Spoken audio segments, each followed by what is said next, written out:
Welcome to Stephen Classes. Today we will have a revision of biodiversity. What is biodiversity? Diversity at all levels of biological organization is known as biodiversity. So it is not only a diversity at the species level, but also a diversity at all levels of biological organization, starting from macromolecules to the biomes. Edward Wilson, he popularized the term biodiversity. According to Edward Wilson, biodiversity is a combined diversity at all levels of biological organization. Right. So here we are considering three main types of diversity here. Okay. First one is genetic diversity. Genetic diversity is a diversity at the genetic level.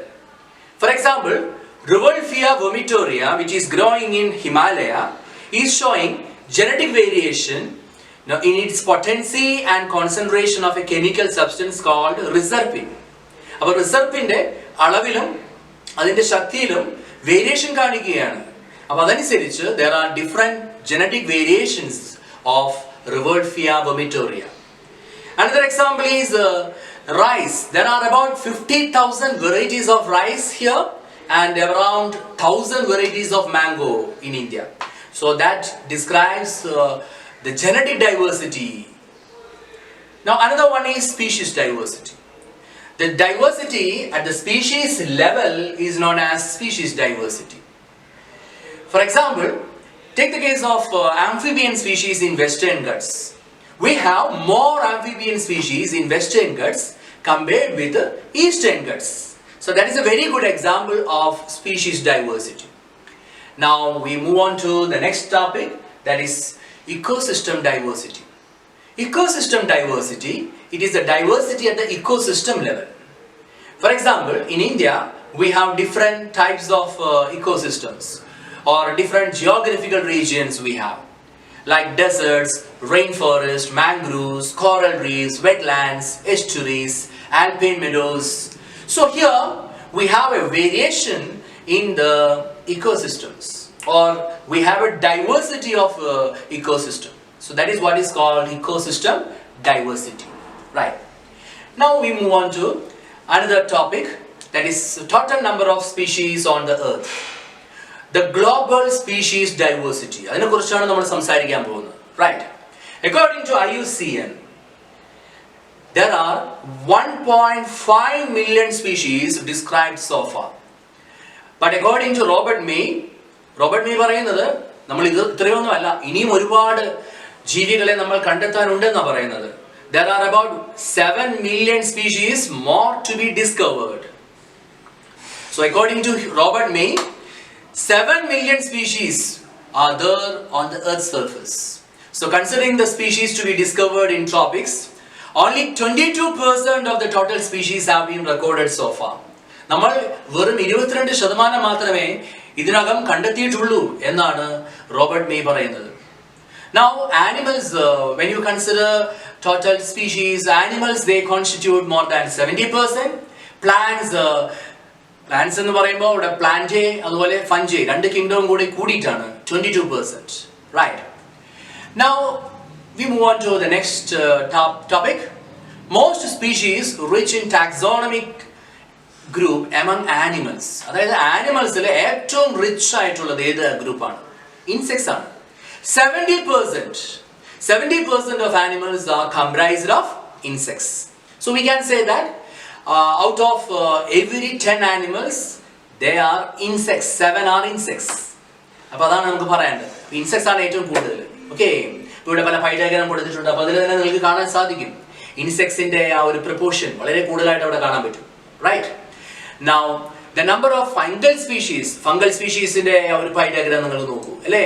പ്ലാന്റയുടെ ആ ഒരു pie diagram കൊടുത്തിൽ നിന്ന് നമുക്ക് വളരെ വ്യക്തമാണ് fungal species വളരെ കൂടുതലാണ് അല്ലേ. അതായത് the fungi species is more than the combined total number of or total species of fishes, amphibians, reptiles and mammals. And regarding prokaryotes, നമ്മൾ പറഞ്ഞു ഒരുപാട് പേരെ കണ്ടെത്താനുണ്ടെന്ന് പറഞ്ഞു അല്ലേ. ഈ prokaryotes species ആണ് നമ്മൾ കണ്ടെത്താൻ വളരെ ബുദ്ധിമുട്ടും. നമ്മളിനി കണ്ടെത്താനിരിക്കുന്നതും prokaryotic species ആണ്. So we are not sure about the number of species of prokaryotes. Why? Because the conventional taxonomic methods are not suitable to identify the microbial species. ഈ സൂക്ഷ്മാണുക്കളെ microbial species എന്നെ കണ്ടെത്തുന്നതിൽ നമുക്ക് വളരെ ബുദ്ധിമുട്ടുണ്ട്. അതുപോലെ more species are simply not culturable. These microbial species are not easy to culture. അതുകൊണ്ട് laboratory കണ്ടീഷൻസിൽ അവരെ culture ചെയ്യാനും പറ്റത്തില്ല. അതുകൊണ്ടാണ് നമ്മുടെ ബുദ്ധിമുട്ട്. പ്രൊകാരിയോട്ടിക് സ്പീഷീസ് നമ്മളെ കുറിച്ച് നമുക്കൊരു ഐഡിയയുമില്ല. Now biodiversity in India. In India we can consider that as one among the 12 mega diversity countries in the world. ലോകത്തിലെ 12 മെഗാ ഡൈവേഴ്സിറ്റി രാജ്യങ്ങളിൽ ഒന്നാണ് India. Only 2.4% of world's land area ആണ് ഇന്ത്യക്കുള്ളത്, അല്ലേ? അപ്പോൾ ഇന്ത്യ വളരെ ചെറുതാണ് കമ്പയർ ചെയ്യുമ്പോൾ. മറ്റ് ലോകത്തെ വിസ്തൃതി കണക്കാക്കുമ്പോൾ, ലാൻഡ് ഏരിയ കണക്കാക്കുമ്പോൾ we form only 2.4%. But 8.1% of species diversity is present in India. So even though we have 2.4% of world's land area, we are rich in species diversity. 8.1% of the species diversity is present in India. And we can say that nearly 45,000 species of plants and 90,000 species of animals are present in India. So when you can apply global estimate of Robert Mayയുടെ ഒരു idea കൂടെ നമ്മൾ ഇതിലേക്ക് കൂട്ടിച്ചേർക്കുകയാണെങ്കിൽ നമുക്ക് ഊഹിക്കാം, നമുക്ക് predict ചെയ്യാം. അതായത് India would have more than 1 lakh plant species and 3 lakh animal species. അപ്പോൾ റോബർട്ട് മേയുടെ ഐഡിയ പ്രകാരം നമ്മൾ ചിന്തിക്കുമ്പോൾ വളരെ കൂടുതലാണ് ഇനിയും നമ്മൾ കണ്ടെത്താനുള്ളത്. Now we move on to the next topic, patterns of biodiversity. രണ്ട് patterns of biodiversity ആണ് നിങ്ങൾക്ക് പഠിക്കാനുള്ളത്, അല്ലേ? One is latitudinal gradient and another is species area relationship. First of all, the latitudinal gradient. ഇതിൽ ആദ്യം അറിഞ്ഞിരിക്കേണ്ട പോയിന്റ് ദാ ഇവിടെ റെഡ് കളറിൽ കൊടുത്തിട്ടുണ്ട്. അതായത് species diversity decreases as we move away from the equator towards poles. അതായത് ഈ ഡയഗ്രത്തിൽ നിങ്ങൾക്ക് കാണാൻ പറ്റും, അല്ലേ? അതായത് ഇക്വേറ്ററിൽ നിന്ന് പോൾസിലേക്ക് നമ്മൾ move ചെയ്യുന്നതോറും, when you move away from the equator towards pole, then the species diversity will decrease. Species diversity decrease ചെയ്യും. ഇക്വേറ്ററിലാണ് അനുബന്ധിച്ചാണ് സ്പീഷീസ് ഡൈവേഴ്സിറ്റി മാക്സിമം ഉള്ളത്. അതുപോലെ അപ്പോൾ നമുക്ക് പറയാൻ പറ്റും ട്രോപ്പിക് റീജിയൻ ഉണ്ട്, അല്ലേ? ഇക്വേറ്ററിനോട് സമീപത്തുള്ള റീജിയൻ, അതായത് 23.5 degree north and 23.5 degree south. In between these two latitudes we consider as a tropical region. അതിന് ബിയോണ്ട് ആയിട്ട് subtropical, then temperate, polar regions ഒക്കെ ഉണ്ട്. അപ്പോൾ tropical region എന്ന് പറയുന്ന ആ ഇക്വേറ്ററിനോട് സമീപത്തുള്ള റീജിയൻ ഉണ്ടല്ലോ, in that region we have rich biodiversity or more number of species occupy in this tropical region. Now we have a comparison here. Colombia, located near the equator, is having nearly 1,400 species of birds. ഇക്വേറ്ററിനോട് അടുത്തുള്ള കൊളംബിയയിൽ 1,400 species of birds ഉണ്ട്. അതുപോലെ India ഇക്വേറ്ററിനെന്ന് പറയാൻ പറ്റില്ല, എന്നാലും ഒരു tropical ലാറ്റിറ്റ്യൂഡിലാണുള്ളത്. അവിടെ more than 1,200 species of birds ഉണ്ട്.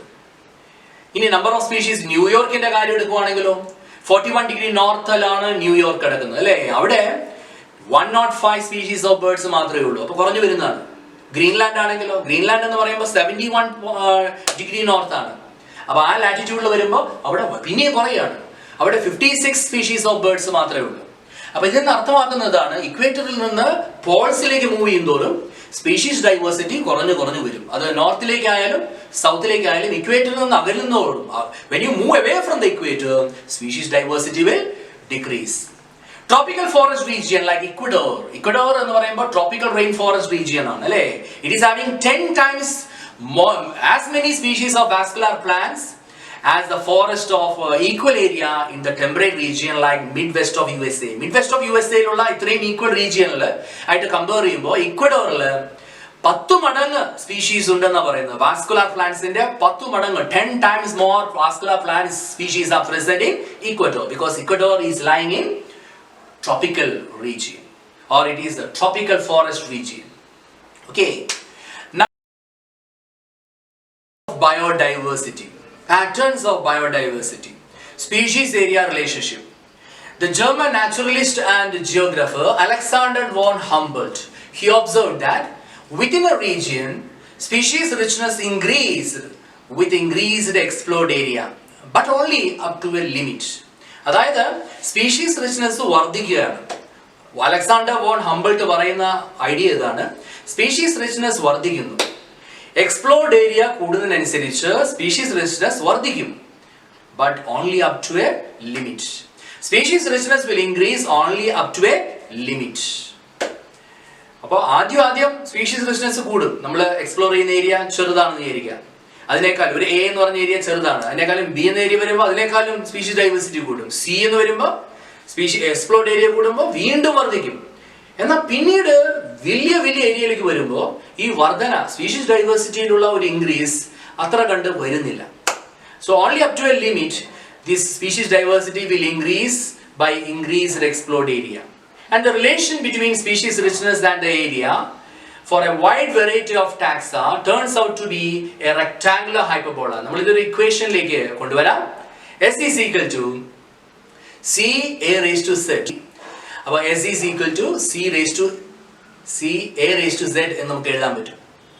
Now we move on to the graph here. ഈ ഗ്രാഫിൽ വളരെ വ്യക്തമാണ്. X ആക്സിൽ എടുക്കുന്നത് എന്താണ്? ഏരിയ. Y ആക്സിൽ എടുത്തിരിക്കുന്നതോ species diversity.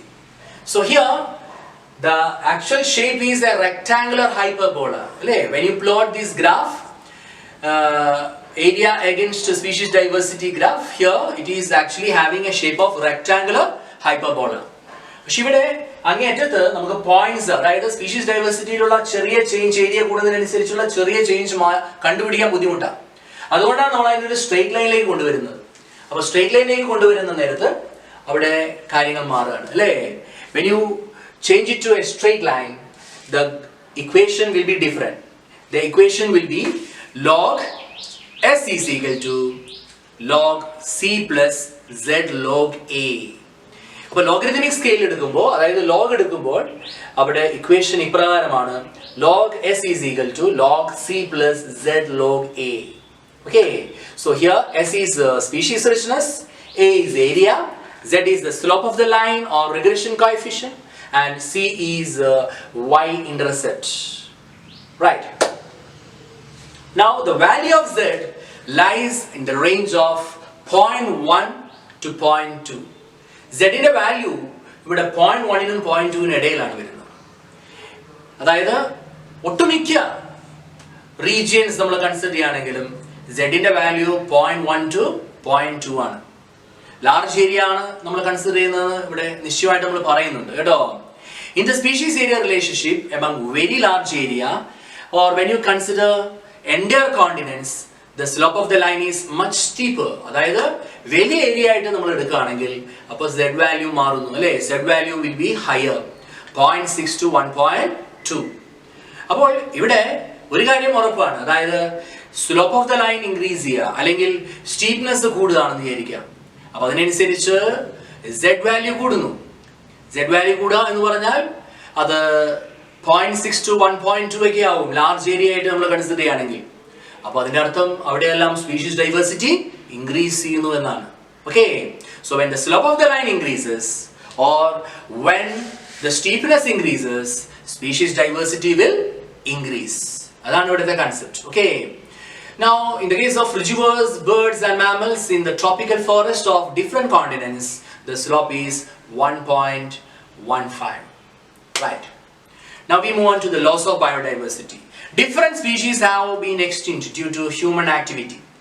According to IUCN Red List, 784 species ഇവിടെ എക്സ്റ്റിൻറ്റ് ആയിട്ടുണ്ട് കഴിഞ്ഞ 500 വർഷങ്ങൾക്കുള്ളിൽ, അല്ലേ?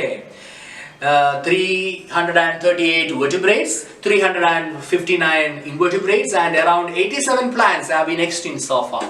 So altogether 784 species have extinct in the last 500 years or so. Dodo of example of extinct animals ഇവിടെ കൊടുത്തിട്ടുണ്ട്, അല്ലേ? ഈ ലിസ്റ്റ് നന്നായി പഠിക്കണം കേട്ടോ. Dodo of Mauritius, quagga of Africa, Thylacine of Australia, then Stella sea cow of Russia, and 3 subspecies, Bali, Javan and Capuchin of tiger. ഇതെല്ലാം extinct ആയിട്ടുണ്ട്. നമുക്ക് ഇതിന്റെ ചിത്രങ്ങളൊക്കെ കാണാം ഇവിടെ അല്ലേ. ഇവിടെ നിങ്ങൾക്ക് വളരെ വ്യക്തമായി കാണാം ചിത്രങ്ങൾ. അവിടെ ഡോഡോ, ക്വാഗ, തൈലാസീൻ, സ്റ്റെല്ലർ സീകാവ്, അതുപോലെ തന്നെ ഡിഫറെന്റ് സ്പീഷീസ് ഓഫ് ടൈഗർ, ഇതെല്ലാം ഇവിടെ കൊടുത്തിട്ടുണ്ട് അല്ലേ. ഒരു കാര്യം നിങ്ങൾ ശ്രദ്ധിക്കേണ്ടത്, ഈ ഡോഡോ, ക്വാഗ, അതുപോലെ തന്നെ തൈലാസീൻ ഇതെല്ലാം ഏത് രാജ്യത്തിൽ നിന്നാണ് എന്നുള്ളതും നിങ്ങൾ പഠിക്കണം. നമുക്ക് അതിന്റെ മുന്നിലത്തെ സ്ലൈഡിലേക്ക് പോകാം. അവിടെ dodo is from Mauritius, quagga is from Africa, thylacine is from Australia and Steller sea cow is from Russia. അപ്പോൾ പലപ്പോഴും ഒരു മാച്ച് ദ ഫോളോയിങ് ക്വസ്റ്റ്യനും ഇവിടെ വരാനായിട്ട് വളരെ സാധ്യതയുണ്ട്. ഇത് നിങ്ങൾ പഠിച്ചു വയ്ക്കുക. Okay, now we move on to the David Tillman experiment. David Tillman experiment എന്ന് പറയുമ്പോൾ അത് സ്റ്റേബിൾ കമ്മ്യൂണിറ്റിയിൽ നടത്തി അതിലുള്ള ക്യാരക്ടേഴ്സ് കണ്ടെത്തുകയാണ് അദ്ദേഹം ചെയ്തത്. എന്താണ് സ്റ്റേബിൾ കമ്മ്യൂണിറ്റിയുടെ ക്യാരക്ടേഴ്സ്? സ്റ്റേബിൾ ആയിട്ടുള്ള ഒരു കമ്മ്യൂണിറ്റി ആണെങ്കിൽ it should not show too much variation in productivity from year to year. പ്രൊഡക്ടിവിറ്റിയിൽ വലിയ മാറ്റം വരുന്നില്ല. വർഷങ്ങൾ കഴിയും തോറും സ്റ്റേബിൾ കമ്മ്യൂണിറ്റി ആണെങ്കിൽ പ്രൊഡക്ടിവിറ്റിയിൽ കാര്യമായ മാറ്റം ഉണ്ടാകില്ല എന്ന് പറയുന്നത്. It should not either resistant or it must be either resistant or resilient to occasional disturbances of natural or man-made. Man-made disturbances ന് വളരെ റെസിസ്റ്റന്റ് ആയിരിക്കും അത് സ്റ്റേബിൾ കമ്മ്യൂണിറ്റി ആണെങ്കിൽ. അതുപോലെ തന്നെ it must be resistant to invasion by alien species. Alien species in invasion വളരെ resistant ആയിരിക്കും അതൊരു സ്റ്റേബിൾ കമ്മ്യൂണിറ്റി ആണെങ്കിൽ. അപ്പം ഇതൊക്കെയാണ് സ്റ്റേബിൾ കമ്മ്യൂണിറ്റിയുടെ ക്യാരക്ടേഴ്സ്. ഇനി ഡേവിഡ് ടിൽമാൻ എന്തെല്ലാമാണ് കണ്ടെത്തിയത്? ഈ എക്സ്പെരിമെന്റ്സ് വഴി, ഈ സ്റ്റേബിൾ കമ്മ്യൂണിറ്റിയിലുള്ള എക്സ്പെരിമെന്റ്സ് വഴി അദ്ദേഹം കണ്ടെത്തിയ രണ്ട് കാര്യങ്ങളാണ് ഇവിടെ കൊടുത്തിരിക്കുന്നത് അല്ലേ. The plots with more species showed less year-to-year variation in a total biomass. Total biomass-ൽ വളരെ ലെസ് വേരിയേഷൻ ആണ് അവിടെ കണ്ടെത്തുന്നത്. Then കൂടുതൽ സ്പീഷീസ് ആവുന്നതോറും, ഞാൻ പറയുന്നു കൂടുതൽ സ്പീഷീസ് ആകുന്നതോറും, സ്പീഷീസ് നമ്പർ കൂടുകയാണെങ്കിൽ അവിടെ ബയോമാസിന്റെ കാര്യത്തിൽ അവിടെ വേരിയേഷൻ വളരെ കുറവാണ്. അതുപോലെ increased diversity is actually due to higher productivity. തിരിച്ചു പറയാം നമുക്ക്, അതായത് higher productivity is due to increased diversity here. Okay, now we move on to the next slide. It is about the Rivet-Popper hypothesis. Rivet-Popper hypothesis ആരാണ് propose ചെയ്തത്? Paul എർലിഷ്. അപ്പോൾ Paul എർലിഷിന്റെ ഒരു analogy ഉണ്ട് അല്ലേ. അപ്പോൾ അദ്ദേഹത്തിന്റെ ഒരു അനലോഗി അനുസരിച്ച് അദ്ദേഹം ഇക്കോസിസ്റ്റത്തെ എയ്റോപ്ലെയിനോടും ഈ ഇക്കോസിസ്റ്റത്തിലുള്ള സ്പീഷീസിന്, ഡിഫറെന്റ് സ്പീഷീസ് ഉണ്ട് ഇക്കോസിസ്റ്റത്തിൽ, അതിന്റെ റിവെറ്റ്സിനോടും കമ്പയർ ചെയ്യാണ്. ആൻഡ് അക്കോർഡിംഗ് ടു ഹിം ഈ എയ്റോപ്ലെയിനിലുള്ള റിവെറ്റ്സ് ഓരോ പാസഞ്ചറും ഓരോന്നായിട്ട് റിമൂവ് ചെയ്യുകയാണെങ്കിൽ എന്താ സംഭവിക്കുക? ഏത് റിവെറ്റ് ആണ് എന്നതിനനുസരിച്ചാണ് അത് ആ ഒരു പ്ലെയിനെ അത് അഫക്റ്റ് ചെയ്യുക അല്ലേ. ഇപ്പൊ സപ്പോസ് ഒരു പാസഞ്ചർ റിവെറ്റ്സ് എടുക്കുന്നത് അത് ഏതെങ്കിലും ഒരു സീറ്റിന്റെയോ മറ്റോ ആണെങ്കിൽ അത് ആ പ്ലെയിൻ അഫക്റ്റ് ചെയ്യില്ല. അതുപോലെ തന്നെയാണ്, പക്ഷെ എന്നാൽ ആ പ്ലെയിന്റെ വിങ്സ് പോർഷനിൽ നിന്ന് ആണ് ഒരു റിവെറ്റ് എടുക്കുന്നതെങ്കിൽ തീർച്ചയായിട്ടും അത് പ്ലെയിൻ അഫക്റ്റ് ചെയ്യും അല്ലേ. ആ പ്ലെയിൻ താഴെ വീഴും, അതിന് പിന്നെ ഫ്ലൈ ചെയ്യാനായിട്ട് പറ്റില്ല. അതുപോലെ തന്നെയാണ് ഇക്കോസിസ്റ്റത്തിന്റെ കാര്യത്തിലും. In the case of ecosystem, the type of species which is going to be extinct is very critical. ഏത് സ്പീഷീസ് ആണ് എക്സ്റ്റിൻക്റ്റ് ആവുന്നത് എന്നുള്ളത് വളരെ ക്രിട്ടിക്കൽ ആണ്. So the loss of rivets on the wings, ചില സ്പീഷീസ് ഉണ്ട് വളരെ കീ സ്റ്റോൺ സ്പീഷീസ് എന്ന് പറയും, അത് റിമൂവ് ചെയ്താൽ ആ ഇക്കോസിസ്റ്റം തന്നെ തകരാറിലാകും. അപ്പൊ അത്തരത്തില് keystone species they are very important to an ecosystem, existence of an ecosystem എന്ന് എക്സ്പ്ലെയിൻ ചെയ്യുകയാണ് പോൾ എർലിഷ് ഇവിടെ. അപ്പൊ ഓർക്കേണ്ട കാര്യം, ഇവിടെ aeroplane is compared with ecosystem and species in ecosystem is compared with the different rivets here. Rivets സ്പീഷീസിനോടും അതുപോലെ തന്നെ എയ്റോപ്ലെയിൻ ഇക്കോസിസ്റ്റം ആയിട്ട് അങ്ങനെ ഒരു കമ്പാരിസൺ നടത്തിയിരിക്കുകയാണ്. കമ്പാരിസൺ അല്ല, അങ്ങനൊരു അനലോഗി അവിടെ എക്സ്പ്ലെയിൻ ചെയ്തിരിക്കുകയാണ്. Now we move on to the next slide. Effects of loss of biodiversity. Loss of biodiversity will lead to three main problems. അപ്പോൾ അത് നിങ്ങൾ പഠിക്കുക കേട്ടോ. ഇവിടെ എഴുതിയിട്ടുണ്ട്, loss of biodiversity leads to decline in plant production. Another one is loss of biodiversity will lead to a lowered resistance to environmental perturbations such as drought. അതായത് പരിസ്ഥിതിയുടെ വ്യതിയാനങ്ങൾ വരുമ്പോൾ ചെറുത്തുനിൽപ്പ് അവിടെ പരാജയപ്പെടുന്നു. അതാണ് രണ്ടാമത്തെ പോയിന്റ് പറയുന്നത്. Third point, increased variability in the ecosystem processes. അതായത് ഇക്കോസിസ്റ്റം പ്രോസസ്സസിൽ ഒരുപാട് വേരിയേഷൻ വരുന്നു. ഏതൊക്കെയാണ് ecosystem processes? Plant productivity, water use, pest disease cycles, ഇങ്ങനെയുള്ള ഇക്കോസിസ്റ്റം പ്രോസസ്സുകളിൽ ഒരുപാട് വേരിയേഷനും വരുന്നു എന്ന് പറയുന്നത്. അപ്പോൾ ഈ 3 കാര്യങ്ങളാണ് ലോസ് ഓഫ് ബയോഡൈവേഴ്സിറ്റിയുടെ ഇഫക്ട്സ് ആയി പഠിക്കേണ്ടത്. Now the causes of loss of biodiversity. ഇത് 2 രീതിയിൽ ചോദിക്കരുത് കേട്ടോ. What are the causes of loss of biodiversity? അല്ലെങ്കിൽ ഈവൽ ക്വാർട്ടറ്റ് അല്ലെങ്കിൽ 4 കോസസ് ആണ് ഇവിടെ ബയോഡൈവേഴ്സിറ്റിയുടെ ലോസിന് കാരണമായിട്ട് പറയുന്നത് കേട്ടോ. 4 causes for the loss of biodiversity. First one is habitat loss and fragmentation. Second is overexploitation. ഇനി അടുത്ത സ്ലൈഡിലേക്ക് പോകുമ്പോൾ അവിടെ തേർഡ് വൺ നമുക്ക് കാണാം, alien species invasion and also co extinction. അങ്ങനെ നിങ്ങൾ 4 ഡിഫറെന്റ് പോയിന്റ്സ് ആണ് പഠിക്കേണ്ടത്. നമുക്കിനി ആദ്യത്തെ സ്ലൈഡിലേക്ക് ഓരോന്നായിട്ട് നമുക്ക് നോക്കാം. ഫസ്റ്റ് വൺ, പ്രീവിയസ് സ്ലൈഡിലേക്ക് നമുക്ക് പോകാം. Habitat loss and fragmentation. Most important ആയിട്ടുള്ള ഒരു കോസ് ആണ് ഈ habitat loss and fragmentation. Habitat നഷ്ടപ്പെട്ടു പോകുന്നു, അങ്ങനെ എല്ലാ സ്പീഷീസും അവിടെ ഫ്രാഗ്മെന്റഡ് ആയി പോകുന്ന ഒരവസ്ഥ. അതാണ് അതുകൊണ്ട് ഉദ്ദേശിക്കുന്നത്. So habitat loss in the tropical rain forest has resulted in thousands of hectares of rainforest disappearing within hours.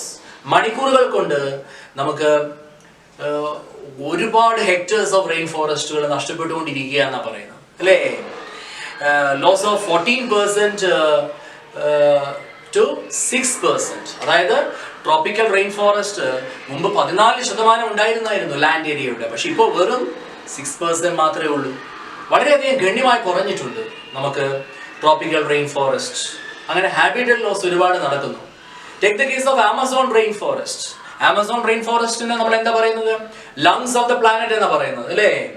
Amazon rain forest is being cut for cultivating soybean or for conversion of grasslands to for കാറ്റിൽ.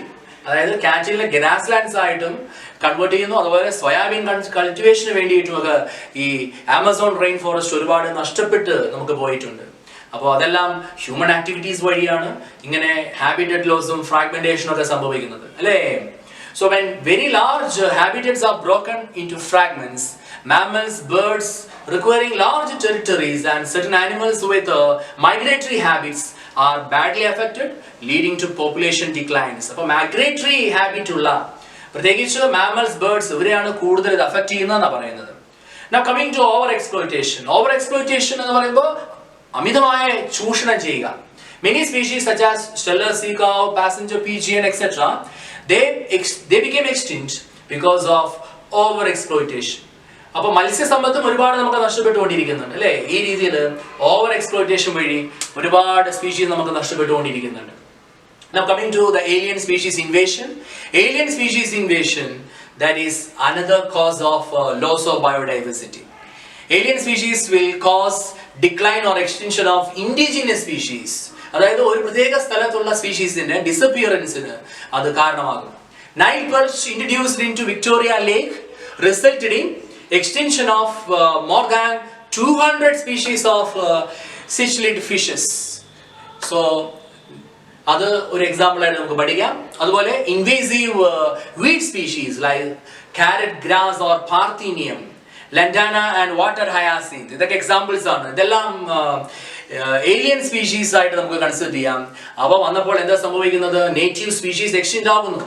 അപ്പൊ ഈ examples നന്നായിട്ട് പഠിക്കുക കേട്ടോ. Parthenium, lantana, water hyacinth or ഐക്കോണിയ, ഇതെല്ലാം നല്ല രീതിയിൽ പഠിക്കുക. ഇതെല്ലാം ഏലിയൻ സ്പീഷീസ് ആണ്. അവർ ഇൻട്രൊഡ്യൂസ് ചെയ്തപ്പോൾ ഇൻഡിജീനിയസ് സ്പീഷീസ് എക്സ്റ്റെൻഡ് ആകുന്നു എന്ന രീതിയിൽ പഠിക്കുക. അതുപോലെ ആഫ്രിക്കൻ കാറ്റ്ഫിഷിന്റെ കാര്യവും അറിഞ്ഞിരിക്കണം കേട്ടോ. African catfish Clarias gariepinus or African catfish, when it was introduced for aquaculture, that resulted in extinction of indigenous catfishes. പല indigenous catfishesum നമുക്ക് നഷ്ടപ്പെട്ടു പോയിട്ടുണ്ട് നമ്മുടെ റിവേഴ്സിൽ നിന്ന്. അപ്പോൾ ആ കാര്യവും ആ പോയിന്റ് നിങ്ങൾ പഠിക്കുക. ഇനി അടുത്ത ലാസ്റ്റ് പോയിന്റ് കോ എക്സ്റ്റൻഷനെ കുറിച്ചാണ് അല്ലേ. Regarding co-extinction, what we can say, when a species become extinct, the plant or animal species associated with it also become extinct. Oru plant animal species extinct ആകുമ്പോൾ അതിനെ ആശ്രയിച്ച് ജീവിക്കുന്ന മറ്റ് സ്പീഷീസും എക്സ്റ്റിൻറ്റ് ആകുന്നു. ഇതിനെയാണ് പറയുക co-extinction എന്ന് പറയുന്നത്. So extinction of parasites when the host is extinct, that is example for co-extinction. അതായത് ഹോസ്റ്റ് അപ്രത്യക്ഷമാകുമ്പോൾ പാരസൈറ്റ് എക്സ്റ്റിൻറ്റ് ആവുന്നുണ്ട്. അതുപോലെ തന്നെ പ്ലാന്റ് പോളിനേറ്റർ റിലേഷൻഷിപ്പിൽ നിങ്ങൾക്കറിയാം, പോളിനേറ്റർ ഇല്ലെങ്കിൽ പ്ലാന്റ് സ്പീഷീസും എക്സ്റ്റെൻഡ് ആയി പോകുന്നു. അപ്പോൾ ഇങ്ങനെ 4 രീതിയിൽ ഉള്ള cause of loss of biodiversity പഠിക്കുക. ഇവിൽ ക്വാർട്ടറ്റ് എന്നുള്ള രീതിയിൽ ചോദിക്കാം, അല്ലെങ്കിൽ cause of loss of biodiversity എന്ന രീതിയിലും ചോദിക്കാം. ഇനി അടുത്തായി നിങ്ങൾ അറിഞ്ഞിരിക്കേണ്ടത് ഈ 3 കാര്യങ്ങളാണ്. അതായത് why we should conserve biodiversity എന്ന് ചോദിക്കുമ്പോൾ നമുക്ക് 3 പോയിന്റ് പറയാൻ പറ്റും അല്ലേ? narrowly utilitarian argument, broadly utilitarian argument and ethical argument. narrowly utilitarian argument എന്ന് പറയുമ്പോൾ എന്താണ്? we derive some economic benefit from nature. അപ്പോൾ economic benefitന് വേണ്ടിയിട്ട് നമ്മൾ നേച്ചർ പ്രൊട്ടക്ട് ചെയ്യുകയാണെങ്കിൽ, ബയോഡൈവേഴ്സിറ്റി കൺസർവ് ചെയ്യുകയാണെങ്കിൽ, that is called a narrowly utilitarian argument. For example, we require firewood, we require fiber, we require construction material or industrial products, and for that we conserve nature. That's a narrowly utilitarian argument. So, in a broadly utilitarian argument എന്ന് പറയുമ്പോൾ അത് തീർത്തും different ആണ്. Biodiversity, it is playing a major role in maintaining ecosystem services. പല ecosystem സർവീസസും നമുക്ക് available ആവുന്നത് ഈ biodiversity conserve ചെയ്യുന്ന വഴിക്കാണ്. അപ്പോൾ ആ രീതിയിൽ നമ്മൾ ആ ഒരു വ്യൂ പോയിന്റിൽ നമ്മൾ ബയോഡൈവേഴ്സിറ്റിയെ കൺസർവ് ചെയ്യാമെന്ന് വിചാരിക്കുക. അതായത് ഇക്കോസിസ്റ്റം സർവീസസ് നമുക്ക് കിട്ടുവാൻ വേണ്ടിയിട്ട് ബയോഡൈവേഴ്സിറ്റി കൺസർവ് ചെയ്യുകയാണെങ്കിൽ, that is broadly utilitarian argument. Amazon forest will produce 20% of the total oxygen in the Earth's atmosphere. So when you protect Amazon forest for that purpose, for getting enough oxygen, then that is a broadly utilitarian argument. So pollination is happening here by way of conserving biodiversity. So pollination വേണ്ടിയിട്ട് നമ്മൾ biodiversity conserve ചെയ്യുകയാണെങ്കിൽ അത് broadly utilitarian argument ആണ്. So bumblebees, birds, bats, etc. they are getting conserved. And also for aesthetic pleasure, when you conserve the biodiversity, that is a broadly utilitarian argument. Then we have ethical argument. Every species has an intrinsic value. എല്ലാ സ്പീഷീസിനും ഒരു intrinsic value ഉണ്ട് അല്ലേ? അപ്പോൾ ആ ഒരു എത്തിക്കൽ idea വെച്ച്, ഒരു എത്തിക്കൽ concept വെച്ച് നമ്മൾ സ്പീഷീസ് കൺസർവ് ചെയ്യുകയാണെങ്കിൽ, ബയോഡൈവേഴ്സിറ്റി കൺസർവ് ചെയ്യുകയാണെങ്കിൽ, അതാണ് ethical argument. So we have a moral duty to conserve this nature, for not only for our well-being but for the care of the nature itself when we care it.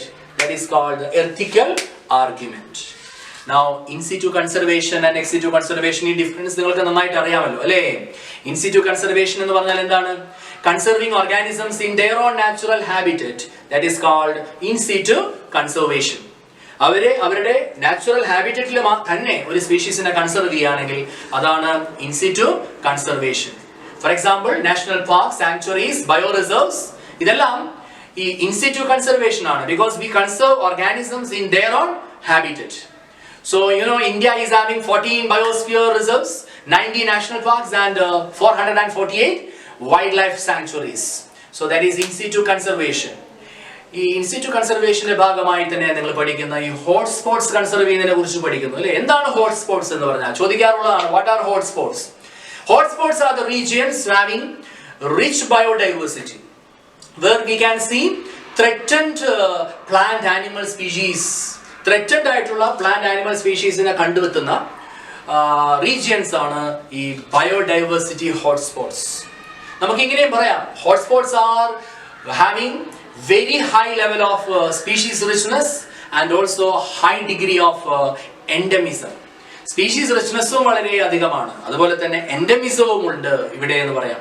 എന്താണ് എൻഡമിസം എന്ന് പറഞ്ഞാൽ?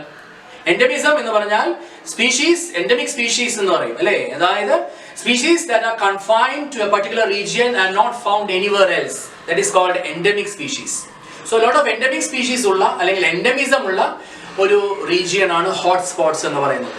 Species richness ഉള്ള endemic region, endemic species ഉള്ള അല്ലെങ്കിൽ high degree of എൻഡമിസം ഉള്ള റീജിയൻസിനെയാണ് പറയുന്നത് hotspots. In India, 3 hotspots are present. In world there are 34 hotspots. ഇന്ത്യയിലെ ഈ 3 ഹോട്ട്സ്പോട്ട്സ് ഏതൊക്കെയാണ്? Western guts and Sri Lanka, Indo Burma and Himalaya.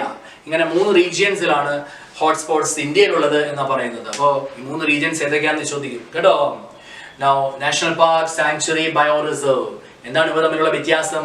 പെട്ടെന്നൊന്ന് ഓടിച്ചു പറയുകയാണെങ്കിൽ, areas which are strictly reserved for the welfare of the wildlife and where the private ownership activities like cultivation, grazing, etc. prohibited. അപ്പോൾ wild മാത്രം conserve ചെയ്യാനായിട്ടുള്ള ഒരു region area, അതാണ് national park. Eravikulam national park നിങ്ങൾക്ക് വളരെ സുപരിചിതമാണ് അല്ലേ? We are familiar with Eravikulam national park in Kerala. What is sanctuary? Sanctuary, it is an area which is for the protection of a given type of animal. ഒരു given type or given species of animalനെ conserve ചെയ്യുക എന്ന ഉദ്ദേശത്തോടു കൂടെ നമ്മൾ protect ചെയ്യുന്ന area, അതാണ് sanctuary. So operation like collection of timbers, minor forest products and private ownership rights are allowed as long as they are not interfering with the welfare of the animals. So to protect a particular animal group, we are having sanctuaries here. Example, Periyar Wildlife Sanctuary in Kerala. Now, bioreserve or here, these are areas or land which is concerned with conservation of ecosystem and genetic resources in a contained or in a geographical area. ഒരു geographical ഏരിയയിലുള്ള genetic റിസോഴ്സസിനെ അല്ലെങ്കിൽ ഇക്കോസിസ്റ്റത്തിനെ as A world conserve ചെയ്യാനുള്ള region ആണ് നമ്മൾ പറയുന്നത് biosphere reserve അല്ലെങ്കിൽ ചുരുക്കി bio reserve. So national park, sanctuary, bio reserves, these are all examples for in situ conservation. Now about sacred groves. Religious and cultural traditions that emphasize the protection of nature. Sacred groves നിങ്ങൾക്കറിയാം അല്ലേ?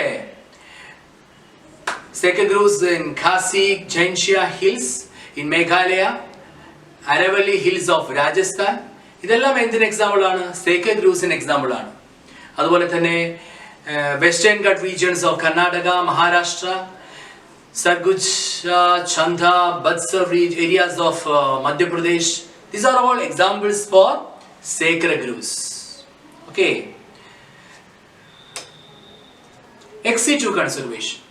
What is ex situ conservation? നമ്മൾ ഇത്രയും discuss ചെയ്തത്, അതായത് national park, sanctuary, bio reserve, mangrove forest, ഇതെല്ലാം നമ്മൾ discuss ചെയ്തത് in situ കൺസർവേഷന്റെ പരിധിയിൽ വരുന്നതാണ്. ഇനി നമ്മൾ പറയാൻ പോകുന്നത് X situ conservation. Conservation of organisms outside their natural habitat. Conservation of organisms outside their natural habitat is called ex situ conservation.